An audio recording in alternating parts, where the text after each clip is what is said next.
Tidak banyak yang menyadari, salah satu tokoh paling berpengaruh di balik dunia militer Indonesia ternyata memulai jalannya dari sebuah ikatan persahabatan yang sangat kuat sejak masa taruna.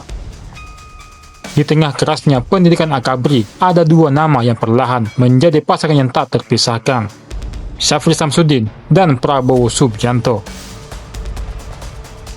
Mereka bukan hanya sekedar teman satu angkatan, tapi juga disebut memiliki body system yang membuat keduanya selalu bergerak bersama menghadapi tekanan dan kerasnya dunia militer. Dan dari hubungan itulah, jalan Syafri Samsudin menuju Kopassus perlahan terbuka, menuju satuan elit paling ditakuti, paling keras, dan paling berbahaya di Indonesia. Pertanyaannya, bagaimanakah sebenarnya perjalanan lengkap Syafri Samsudin di Kopassus? Operasi apa saja yang membentuk namanya?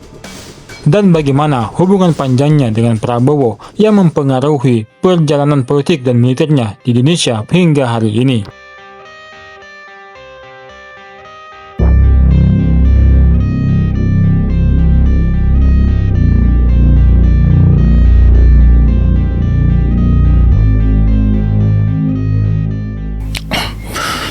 Pada saat saya memulai tugas di Grup 1 Komando Pasukan Khusus, pada waktu itu disebut Komando Pasukan Sandi Yuda.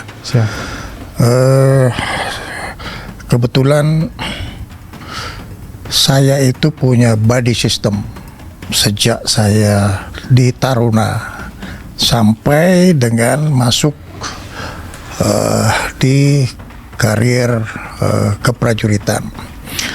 Body system saya itu adalah Letnan 2 Prabowo Subianto. Siap. Pada saat kita memulai karier di Kopassus, inisiatif datang dari body kita ini, Pak Prabowo. Kemudian mengajak saya untuk menghadap Komandan Jenderal Kopassus. Waktu itu dijabat oleh Mayor Jenderal TNI Yogi S. Mehmet. Beliau merangkap Pangdam Siliwangi dan juga merangkap Danjen Kopasanda pada waktu itu. Bayangkan Letnan 2 yang baru latihan komando, Siap. kemudian belum mempunyai satu latar penugasan apapun di pasukan khusus yang memang modalitasnya adalah penugasan operasi. Jadi kalau kita tidak punya modalitas penugasan operasi, terasa bahwa kita masih anak bayi di dalam satu percaturan pasukan khusus. Siap. Jadi saat itulah kami berdua menghadap Danjen untuk meminta tugas. Pada waktu itu penugasan yang pertama, kebetulan era itu adalah mulainya kita beroperasi di Timur-Timur. Waktu itu di Timur-Timur, Pak. Ya, Siap. jadi akhirnya Komandan Jenderal pada waktu itu melihat bahwa niat pengabdian kita itu didasari oleh panggilan tugas. Itulah yang menjadi pegangan saya ke depan, bahwa prajurit lapangan itu dia paling takut kalau tidak dipercaya oleh komandannya, satuannya, bahkan negara. Siap. Jadi kita harus merebut kepercayaan dari negara, ya, melalui kesatuan atau komandan. Itu yang mendasari saya untuk mulai berdinas di TNI Angkatan Darat.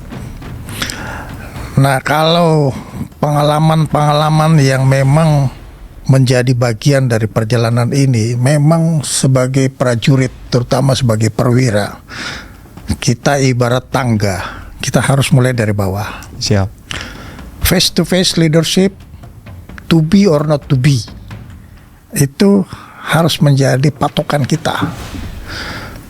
pada saat kita mengawali penugasan dalam pembinaan kekuatan di lingkungan TNI Angkatan Darat, maka yang harus menjadi pegangan kita adalah pertama, kita harus memahami dan menguasai masalah teknis. Siap. Yang kedua, kita harus memahami dan menguasai masalah taktis.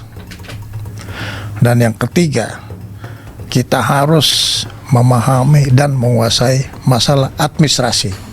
Siap, Pak. Ini adalah basis perwira untuk melangkah ke jenjang selanjutnya. Siap. Kita tidak bisa melompat, tapi harus kita lewati, dan itulah nantinya menjadi adrenalin bagi perwira, bagi prajurit lapangan dalam menghadapi berbagai tantangan penugasan. Siap.